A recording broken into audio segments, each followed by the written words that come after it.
నిమిత్తము మారు మనసు పొందని అనేకులను గూర్చి దుఃఖపడవలసి వచ్చినేమని ఈ వ్యక్తి భయపడుతున్నాడు. మనం ఏడ దుఃఖపడాలి, భయపడేవాడుగా ఉన్నాడు, ఏడుస్తున్నాడు. కాబట్టి చూడండి, పౌలు గారు అని ఇక్కడ గమనించినట్లయితే ప్రియులారా, కలహాలు, అసూయ, క్రోధము, కక్ష, కొండలు కొంతమంది గుసగుసలు ఎన్నోసార్లు మనం గడ్డలు పెడతాం ఒకరి మీద మనం ఉండకూడదు ప్రభు ప్రజలు. అలా కూడా దేవుడు కూడా ప్రార్థనకి యథార్థంగా ఉండడం అవసరం. కొన్నిసార్లు కల్పించుకుని మళ్ళీ అలా ఉండకూడదు.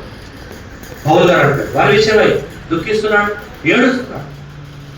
కాబట్టి అనేక సార్లు మనం కలహాలు పెట్టుకోవాలి. ఉపవాసం, ఆ ఉపవాస ప్రార్థన దేవుడు కొండేములు చెప్తాం.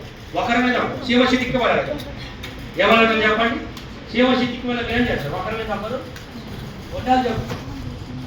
ఎట్లా ప్రభు ప్రార్థన?